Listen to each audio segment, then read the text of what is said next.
News 18 network में आपका इस्तकबाल है और आप देख रहे हैं खबर पहाड़ों की। इस वक्त मैं मौजूद हूं जिला डोडा के शुआ चापड़ी में और आज हम आपको दिखाएंगे जो लोग चापड़ी के रहने वाले हैं वो दरिया जो नीरू है वो किस तरह से यहाँ पर क्रॉस करते हैं। सबसे पहले मैं आपको दिखाऊंगा कि जो ये लकड़ी का पुल है सिर्फ इसकी जो लेंथ है 2 फुट के करीब है, लेकिन किस तरह से यहाँ के लोग इस पुल को क्रॉस करते हैं आज पूरी तरह से जानने की कोशिश करेंगे। कुछ लोग हमारे साथ यहाँ पर जुड़े हैं, इन्हीं से जानने की कोशिश करेंगे किस तरह से ये खासकर इस लकड़ी का जो पुल है उसे क्रॉस करके अपने घर या बाकी जिले के जगहों पर जाते हैं। आप नाम थोड़ा सा बताइए कि ये कौन सी जगह है और कितनी आबादी इस जगह की, और जो आप यहाँ पर नाला क्रॉस करते कितनी मुश्किल का सामना करना पड़ रहा है। जनाब आपका बहुत बहुत शुक्रिया ना कि आप यहाँ तक आ गए। जनाब ये आता है शुआ चापड़ी में आता है, ये शुआ चापड़ी तरंगड़ी इसे बोलते हैं हम। तो यहाँ पर कई सालों से 70-80 साल हो गए इसको बने हुए। ऐसे मतलब के पानी जब आता है फ्लड आता है तो चला जाता है, मतलब के तरंगड़ी ये चली जाती है। उसके बावजूद फिर हम दरख्त ये पेड़ काट लेते हैं, छोटे मोटे इधर लगा लेते हैं अपनी आर पार चलने के लिए। और हमें बहुत मुश्किल है, हमें इस सरकार से उम्मीद करते हैं कि हमें पुल का कोई काम जल्द से जल्द लग जाए।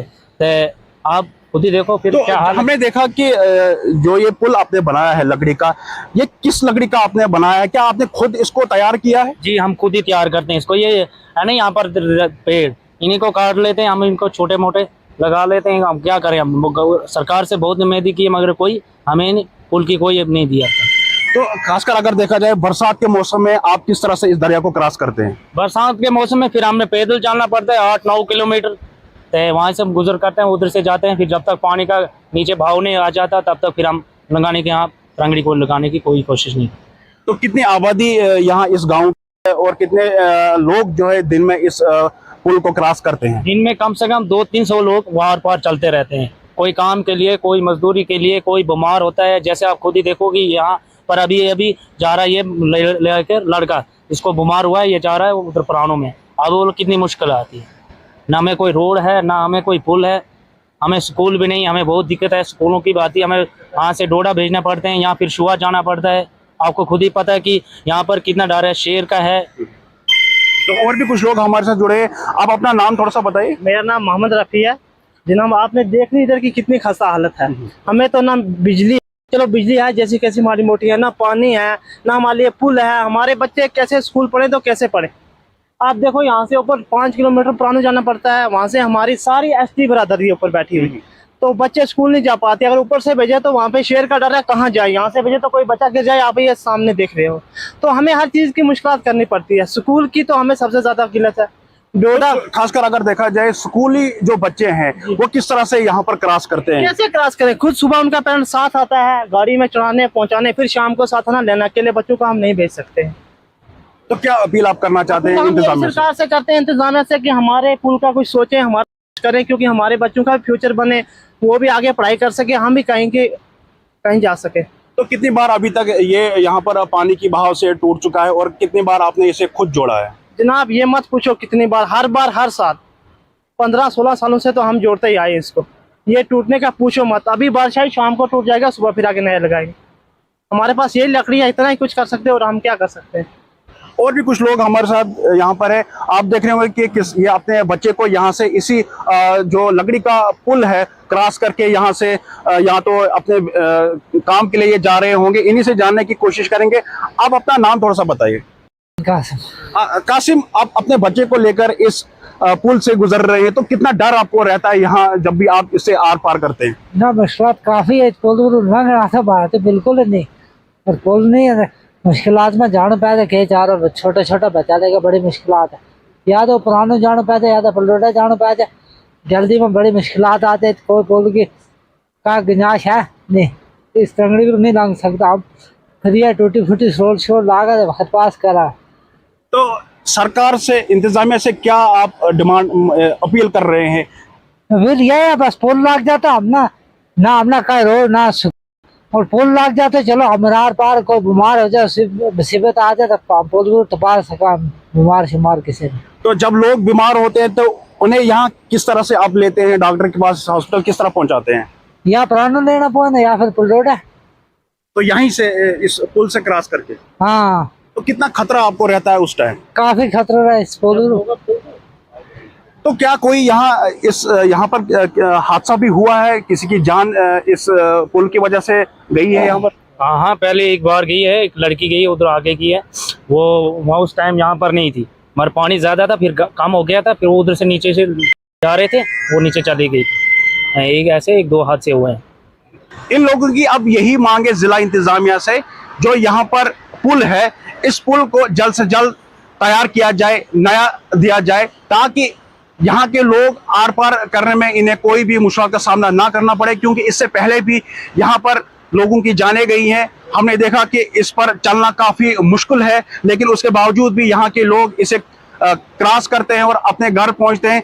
इन लोगों की यही डिमांड है कि शिवा चापड़ी जो है, इसे यहाँ पर एक अच्छा सा पुल दिया जाए, ताकि यहाँ के लोग आर पार चलने में कोई इन्हें मुश्किल का सामना न करना पड़े। न्यूज़ 18 नेटवर्क के लिए शिवा चापड़ा से मैं आतिफ लोन। न्यूज़ 18 जम्मू कश्मीर, लद्दाख और हिमाचल में आप सबका खैर मकदम है। खबर पहाड़ों की। आज हम पंचायत द्रहुड़ी बी में आए हैं, जहां विजिटिंग ऑफिसर खालिद साहब ने आज इस पंचायत का विज़िट किया, यहाँ के लोगों की मुश्किलात का अजाला किया। यहाँ डोर स्टेप तक वो उनने लोगों की मुश्किलात देखी, जिसमें खास करके आज का टॉपिक जो रहा उसमें पंचायत घर जो इनकम्प्लीट है, अभी डिस्पेंसरी की मांग की गई, आंगनवाड़ी सेंटर्स की मांग की गई, बहुत सारी पेंडिंग मसाइल जो उन पे बात हुई। तो खालिद साहब ने बहुत सारे ग्रीवेंसेस सुनने, खास करके ये नौजवान जो हमारी पीढ़ी है, खास करके क्वालिफाइड लोग जो हैं, उनको एक मैसेज दिया कि आपने जो है गवर्नमेंट की स्कीम्स का किस तरह फ़ायदा उठाना है। गवर्नमेंट स्कीम्स जो हैं बहुत ज़्यादा हैं, उनको किस तरह मिनो ऑन जो है आपने अपनाना है। सब डिवीज़न जो है लास्ट कॉर्नर पे है, तो यहाँ बच्चे जो हैं फुल ऑफ टैलेंटेड हैं, लबरेज हैं। काम आपने टेकअप किए, क्या क्या और क्या आपने यहाँ मुश्किलात लोगों में देखी?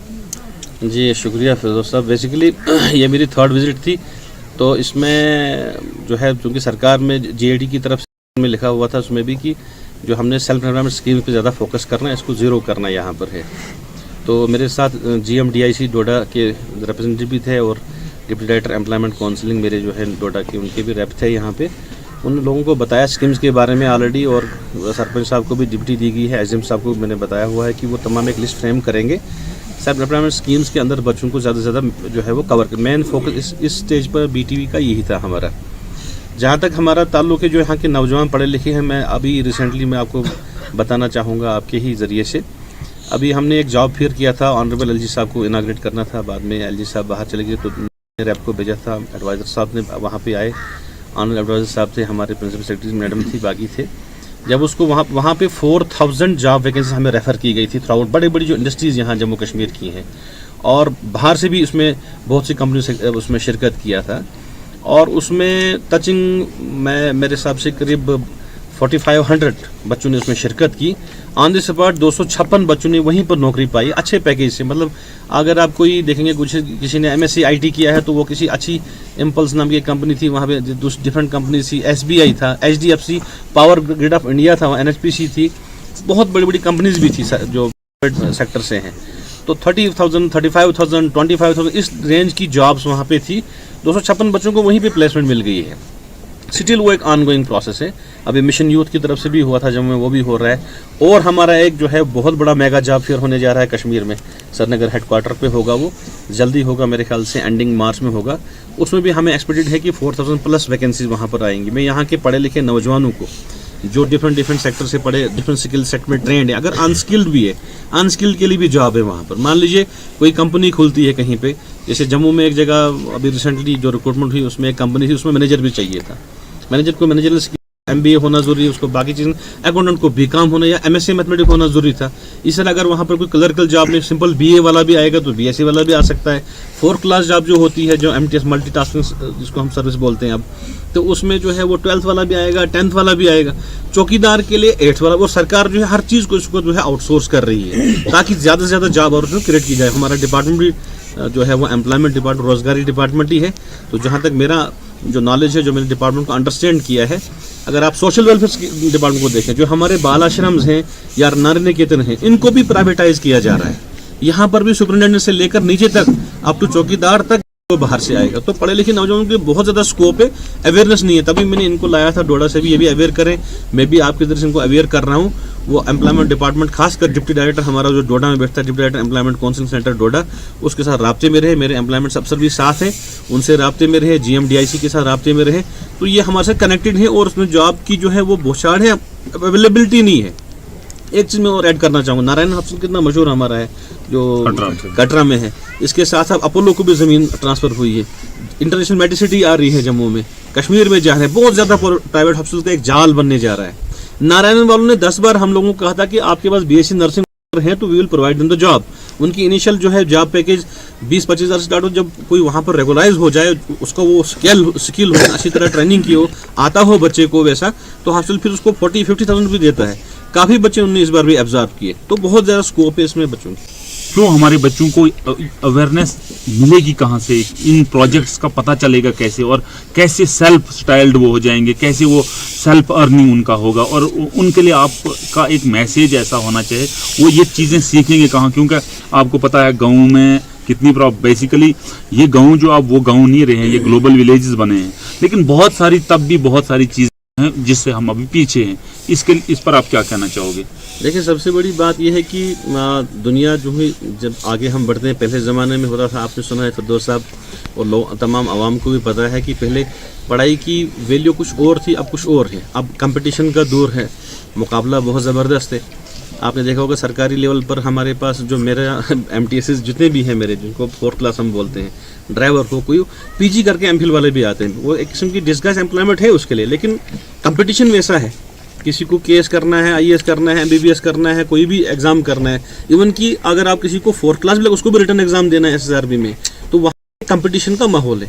लेकिन ऐसा सरकार ने इतनी अपॉर्चुनिटी दे रखी हैं, प्राइवेट सेक्टर में बहुत ज़्यादा स्कोप है आने के लिए। उनको मैं एक एडवाइस करूँगा नौजवान को, जो बच्चे कम्पिटिटिव एग्ज़ाम की सरकारी नौकरी पाते हैं तो उनके लिए तो ठीक है, जो वहाँ रह जाते हैं वो सबसे पहला काम करें, अपने आप को रजिस्टर करें आप डिस्ट्रिक्ट एम्प्लॉयमेंट काउंसलिंग सेंटर से, DECC के साथ। वो डिस्ट्रिक्ट में हर होता है, डोडा में है वहाँ पर, या आज हर एक के हाथ मोबाइल है। JNK एम्प पोर्टल जो हमारा है, एम्प्लॉयमेंट का जो पोर्टल है, उस पर रजिस्टर हो जाएं आप, हमें पता लग जाएगा आप रजिस्टर हो गए, और उसके साथ कनेक्टेड रहें। बाद में employment district employment counselling centre में हमारा जो डोडा में जो हमारा अफसर डिप्टी डायरेक्टर है इदरीस नोन साहब, तो इदरीस के साथ कनेक्ट हैं। आपके एम्प्लॉयमेंट अफसर जो यहाँ गुंदों के ही लोकल हैं, उनसे कनेक्शन में रहें, तो आपको पता लगता रहेगा कहाँ कहाँ हमारे जॉब फेयर्स हो रहे हैं, कहाँ कहाँ वैकेंसी है, किस कंपनी में, कहाँ पर है, किश्तवाड़ में है, डोडा में, जम्मू में है, श्रीनगर में है। तो एज पर दियर चॉइस जो उनको सूट करता होगा बच्चों को, उनको उस जगह जॉब मिल जाएगी आराम से, कोई उसमें प्रॉब्लम नहीं आएगी। उनको सबसे पहले एम्प्लॉयमेंट डिपार्टमेंट के राब्ते में रहना पड़ेगा। आज मोबाइल तो हर एक के साथ है, हर जगह मोबाइल कनेक्टिविटी है फिरदौस साहब, तो इसलिए ये कोई बड़ा मसला इनके लिए नहीं है। लेकिन अवेयरनेस तभी हमने इनको दिलवाई दोबारा, तो मैं भी इनको दोबारा ये चीज़ कहूँगा। नेटवर्क 18 के साथ बात करने के लिए खालिद साहब बहुत बहुत शुक्रिया। शुक्रिया हजरत, थैंक यू। खालिद मलिक जो है विजिटिंग ऑफिसर यहाँ, इनका कहना है खास करके पढ़े लिखे नौजवानों के लिए उनका एक साफ साफ मैसेज है। इन्होंने अपने मैसेज में ये कहा कि जो बच्चे पढ़े लिखे हैं वो हमारे पास आएँ, गवर्नमेंट की स्कीमों का फ़ायदा उठाएं, क्योंकि हज़ारों की लाखों की तादाद में इस वक्त गवर्नमेंट स्कीमें हैं जिससे पढ़े लिखे नौजवान जो उसका बेनिफिट उठा सकते हैं, और आने वाले वक्त में वो परेशान उनको होने की ज़रूरत नहीं है, क्योंकि वो अगर हमारे साथ कनेक्टेड रहें, अपने आप को रजिस्टर करें, तो यकीनी तौर पे उनका भी एक मुस्तकबिल जो है वो शानदार मुस्तकबिल बन सकता है। नेटवर्क 18 के लिए फिरदौस खांडे। VDG ਜਿਹੜੇ ਮੈਂਬਰ ਉਹਨਾਂ ਦੀ ਟ੍ਰੇਨਿੰਗ ਦਿੱਤੀ ਜਾਣੀ ਸੀ, ਉਹਨਾਂ ਨੇ ਜਿਹੜੇ ਹਥਿਆਰ ਚੈੱਕ ਕੀਤੇ ਗਏ ਔਰ ਅੱਜ ਉਹਨਾਂ ਦੀ ਫਾਇਰਿੰਗ ਕਰਾਈ ਗਈ ਹੈ। ਉਹ ਸਾਡੇ VDG ਮੈਂਬਰ ਉਹਨਾਂ ਨਾਲ ਗੱਲ ਕਰਸਾਂ ਕਿ ਉਹਨਾਂ ਨੇ ਕੀ ਕਹਿਣਾ ਇਸ ਤਰੀਕੇ ਟ੍ਰੇਨਿੰਗ ਉਹਨਾਂ ਕਿੰਨਾ ਫਾਇਦਾ ਨਾ ਤੁਹਾਨੂੰ ਨਾ। मेरा नाम केतन वाली है। ਅਸੀਂ ਇੱਥੇ ਆਪਣਾ ਚਲਾਸ ਗਰਾਮ 'ਚ ਰਹਿੰਦੇ ਆ ਮੈਂਬਰਾਂ ਸ ਤੇ ਅੱਜ ਜਿਹੜਾ ਆ ਅਸੀਂ ਇੱਥੇ ਬਾਰਡਰ ਏਰੀਆ ਲੋਕ ਰਹਿੰਦੇ ਆ ਔਰ ਦੂਆ ਪਹਾੜਾਂ ਵਿੱਚ ਰਹਿਣੇ ਵਾਲੇ ਲੋਕ ਆ ਤੇ ਅਸਾਂ ਕਿ ਅੱਜ ਆਰਮੀ और अपना CRP और पुलिस ने तरफों अज फायरिंग रखा गया सा 2 दिन प्रोग्राम है इतने तो जिसने तहत अज काफ़ी VDC ने जो मैंबर सन वो इतना आए उन्होंने फायरिंग की और अपने अपने वैपन जो है वो साफ़ किए। तो इस नाल बड़ा अच्छा है, अस पुलिस ना और CRP ने शुक्रिया अदा कर रहे हैं। ਕਿੰਨਾ ਫਾਇਦਾ ਸੀ ਇਸ अच्छा इस नाल फायदा हो सी क्योंकि कुछ बंदे हैं जोड़े बेचारे थोड़े फायर करने थोड़े डरने सन तो उन्होंने की ट्रेनिंग वगैरह भी हो गई, थोड़ा हथियार के बारे जानकारी भी हो गई, तो इस नाल तो तकरीबन फ़ायदा ही है सबको। तकरीबन 15 साल बाद नवा काम शुरू। जी 15 साल बाद जब से डांगरी में इंसिडेंट हुआ उसके बाद जो है VDC को एक्टिव किया गया। कुछ और उन्होंने गल करसा उन्होंने क्या कहना सुनना विकास शर्मा विकास जी दसो जी 2 दिन ट्रेनिंग चली सी 2 दिन की ट्रेनिंग बहुत अच्छी है जी असन बार्डर ने लोगों वास्ते सब तो अच्छा है कि हथियार असें 22-24 साल ये हथियार लीते ने असें फायरिंग 2-3 बार कराई ने तो वो ये फायदा है कि हुन फायरिंग शुरू हुई असें कल भी फायरिंग हुई अज भी फायरिंग हुई तो अच्छा है बंदे बहुत आदमी कल भी 50-60 आदमी फायर किया अज भी 40-45 आदमी फायर किया लेकिन अच्छा है कुछ लोगों फायर अज तो पहले कदे नहीं किया उन्होंने फायर किया बहुत अच्छा रहा है साडे होर नाम सुनागे मोहम्मद मारूफ सर मारू साहब दसो जी ट्रेनिंग चली इस बारे अच्छी है सर अच्छा है हाँ ट्रेनिंग अच्छी की थी सर फैर की थी यानी इससे पता कुछ बंदे ये नहीं सा पता कि किस तरह फैर करना किस तरह नहीं करना तो जानकारी सर तो फायदा उसी ना जी जी बिल्कुल सर तो उसका चाहना और क्या चाहना आसानी है कि ठीक है सर ऐसी हिसाब किताब रहा था ठीक है अपने को हथियार है अच्छा है कुछ और नाम तो सुनना जी मोहम्मद शौकत शौकत साहब दसो जी ट्रेनिंग चली इस बारे जी सर सब तो पहले तो अस इस पुलिस ना और इस CRP ने शुक्रगुजार हाँ कि असेंगी मौका दिता इतना फायर करने ना उसके बाद बॉर्डर एरिया ने लोग शुक्रिया इन्होंने कि अगर असें थोड़ी ट्रेनिंग हो जाए ठीक ठाक हो जाता असें परेशानी कोई ना है इस परेशानी ना अस खैर मकदम करने हैं भाई तो CRP ना पुलिस ना अस शुक्रगुजार हाँ कि असें काफ़ी बहुत देर बाद हुई बहुत देर बाद सर 15 साल बाद असें मौका मिले है ये छेला उस टांगरी थे बाद ये जड़ा रगड़ा बनया उस रगड़े इत्थे भी असें ट्रेनिंग दी गई और असें बहुत खुशी है इस चीज़ की बहुत पैदा हुई खुशी इस चीज़ की कि असें चलो सेफ्टी है अपनी भी और अपने ग्रां की भी सेफ्टी अस करना चाहते हैं जी तो देखो लोगों ने कहना है कि जो VDG की ट्रेनिंग दी गई है और तकरीबन 15 साल बाद क्योंकि टांगरी तो बाद जी है VDG और VDC एक्टिव की गई और उस तो बाद जो लगातार पुलिस ने पासों CRP ने तरफों और आर्मी तरफों इन्हें ट्रेनिंग दी जानी और इन्हें की जी है अज फायरिंग कराई और इन्होंने कहना कि 15 साल बाद इसने ट्रेनिंग मिली और इन्हें कहना कि टाइम टू टाइम इस तरीके की ट्रेनिंग मिल रहा है ताकि उन्होंने हथियार भी ठीक रहना और वो भी पूरी तरह चौकस रहन और जो वो मतलब दुश्मन का मुकाबला करने से हर समय तैयार रहन। Munish Sharma News 18 LOC Poonch. खबर पहाड़ों की ग्राउंड रिपोर्ट लेता इसलिए अस बल्लोई किश्ती मौजूद है जरा कि अस समझी सकने कि हिंदुस्तान ना लास्ट कोना है इतू अगर पाकिस्तान नापिया जाए तो मैच जड़ा आधा किलोमीटर दूर उसी इस स्कूल जड़ा लोगों के मुताबिक जड़े 170 तो ज़्यादा बच्चे हैं लेकिन इतना 4 टीचर हैं इतना स्टाफ में कमी होने की वजह तो जड़ा बच्चे काफ़ी दुश्वारियों का सामना करना पड़ना साढ़े नाल इतना कोई लोग ना सुनने गल कर जी तुसा ना बिस्मिल्लाहिर्रहमानिर्रहीम मेरा नाम मोहम्मद शरीफ मैं इसी बल्लोई पंचायत से बिलोंग करता हूँ। तो ये जैसे कि आपने कहा कि ये हिंदुस्तान का एंड कोना है और यहाँ पे हम इस टाइम जो खड़े हैं किश्ती हाई स्कूल में किश्ती बल्लोई हाई स्कूल में 176 बच्चे की स्ट्रेंथ है जहाँ पे 4 ही टीचर हैं और आने की वजह से देखोगे तो ये 4 वार्डें नीचे वाली और 3 ऊपर से 7 वार्डों के बच्चे यहाँ किश्ती हाई स्कूल में आते हैं और यहाँ स्टाफ की इतनी कमी होने की वजह से बच्चों की जो तालीम है वो मनकोट के बरक्स या के मेंढर के हिसाब से हम इतने पीछे हैं कि कोई सोच भी नहीं सकता कि यहाँ पे नस्लें बच्चों की खराब हो रही हैं ख़त्म हो रही है इस वजह से कि यहाँ फर्स्ट बात यह है कि यहाँ पे स्टाफ नहीं है और दूसरा उसके साथ में ऐड किया जाए जो टीचर बाहर से आते हैं उनको आने के लिए यहाँ पे इतनी दुश्वारी है कि वो यहाँ पे ही कहीं रेंट पे कमरा लेकर के रहे या पहले दिन आ जाते हैं जैसे संडे की छुट्टी है को 12 बजे के बाद वो तैयारी करते हैं कि हमने छुट्टी मना ली और 12 बजे हम निकल जाए ताकि मंडे को स्कूल पहुंच सके। मैं एडमिनिस्ट्रेशन से ये अपील करूंगा कि मेरे से ठीक आप देखोगे आप मीडिया हजरात से मैं रिक्वेस्ट करूंगा कि सामने सिक्योरिटी के लिहाज से देखोगे तो आधा किलोमीटर कल दसने कि आधा किलोमीटर तो दूर चढ़ाया पाकिस्तान है पहले तो इतना जरा से कि तुसां तक्या कि फायरिंग होनी सी गोलाबारी था वो जड़ा इतना बच्चे उसने पढ़ाई उस नाल मुतासर होने से उन जड़ा इतना जड़ी है स्टाफ नहीं कमी है क्या तुसां लगना कि 4 जड़े टीचर हैं 176 बच्चे पढ़ाई सकने नहीं पढ़ा सकते हैं क्योंकि सारे बच्चों को बिठाने के लिए उनको टाइम चाहिए 176 बच्चे जहाँ हो 10 क्लासें हो तो के लिए 4 टीचर क्या करेंगे उनको ऑफिस का भी बीच में काम होगा या हाई स्कूल है इसका हर चीज का करते करते वो बच्चों का ऐसे ही टाइम ज़ाया होता है। हम एडमिनिस्ट्रेशन से अपील करें इस हिसाब से कि जनाब इस बल्लोई इलाके का खास करके आपने 2 दिन या 3 दिन पहले बल्लोई पंचायत का एक दौरा किया था जहां ब्लॉक दिवस रखा मैं आपका बड़े ही गहराई लफ्जों से शुक्रिया अदा करता हूँ। जहाँ आपने वहाँ प्रोग्राम किया वहां से हम 14 किलोमीटर पैदल चल के यहाँ किश्ती हाई सेकेंडरी स्कूल में पहुंचे हाई स्कूल किश्ती में पहुंचे हैं। तो मैं ये अपील करूंगा कि इस स्कूल का और इस इलाके का खास करके रोड का और ये जो स्टाफ है किश्ती हाई स्कूल का इसके लिए तवज्जो दी जाए। बाकी सारी डिमांड पीछे छोड़ते हुए हम एक ही अपील करेंगे कि किश्ती हाई स्कूल पहुंचने के लिए 13 किलोमीटर रोड है, जो इसके ऊपर आपने नीचे देखा होगा, आप बाहर से हो, आपने ये चीज देखी है कि एमटीपीएससी बिल्डिंग है जो वो बिजू की त्यों वहां पे वो नहीं पहुंच सकते हैं, वो भी इस रोड पे है। उसके आगे देखोगे तो मिडिल स्कूल नाट बल्लो इस रोड पे है, उसके बाद देखोगे प्राइमरी स्कूल नंबल बल्लो इस रोड पे है, और आज यहाँ जहाँ पहुंचे ये किश्ती हाई स्कूल है, इसकी हालत इतनी खस्ता है और स्टाफ की वजह से ये खस्ता है। मैं एडमिनिस्ट्रेशन से दोबारा से अपील करूंगा कि हमारे स्टाफ का कुछ किया जाए ताकि ये स्कूल में बच्चे पढ़ के कुछ ना कुछ हमारी आने वाली नस्लें आगे कुछ ना कुछ देश के लिए कर सके। शुक्रिया। गल दसो कि इत्थे जड़ा लास्ट कूना आया, लास्ट कूने विच आखिर मान आया, बिल्डिंग बनी, सब कुछ बनया, इत्थे टीचर नहीं है, क्या गवर्नमेंट चाहे तो इत्थे टीचर नहीं आई सकने इतना बायोमेट्रिक जो मशीन है ना वो भी लगाने के लिए मास्टर 1-1 किलोमीटर दूर जाते हैं, अंगूठा एक लगता है, वो दूर जाते हैं। इतना नेटवर्क नहीं है, रोड नहीं है, टीचर नहीं है यहाँ। यानी कि जो बच्चे नहीं था और 200 ने लगभग तो क्या कि इतना रोड नहीं भी खस्ता हालत है, सब कुछ है, इतना बच्चे जो है दूर दूर नहीं आई सकते, तो क्या आखना चाहते हो? हम तो ये कहना चाहते हैं कि यहाँ जितने बच्चों की स्ट्रेंथ है उस हिसाब से स्टाफ तो बहुत कम है। जब हमारे बच्चे भी आते हैं दिन में पूरा ऐसे ही टाइम पास हो जाता है, क्योंकि जब कोई मास्टर जब दूर से आता है तो वो कुछ भी नहीं कवर कर सकता लिखा पढ़ाई में, और बाकी सबसे खस्ता हालत है जो हमारी रोड की है। इसमें तो हम सोच नहीं सकते कि बच्चे दूर दूर बच्चे की राश में रोड इतना इतना जड़ा एक खतरे तो खाली नहीं आज जड़ा के मौत दावत देनी रोड है। जी बिल्कुल, गाड़ी में बैठना तो बहुत मुश्किल है। जब बुज़दिल आदमी बैठता है यहाँ तो डर के आता है, वो पहले तो गाड़ी में उतर ही जाता है, तो पैदल भी चलते हैं लोग कि इस रोड की हालत देखकर। तो तुस क्या अपील करना चाहते हो, चाहे वो महकमा एजुकेशन आला अफसर हैं या जो एडमिनिस्ट्रेटर आला अफसर उनको? हम तो ये अपील करते हैं कि एक तो यहाँ स्टाफ होना चाहिए, दूसरा सबसे ज्यादा हमारे जो नेटवर्क है उसकी वजह से बहुत प्रॉब्लम हो रही है। यहाँ इस एरिया में कोई अभी 4-5 दिनों में बिल्कुल नेटवर्क नहीं है, तो बाकी सबसे ज्यादा तो हालत हमारी आई कुछ नहीं है। हम क्या बोल सकते हैं इसके बारे में? जी तो और कुछ आखना चाहते है कुछ नहीं, क्या है कुछ नहीं, इधर है क्या है जो कुछ मांगेंगे, है ही कुछ नहीं है यहाँ।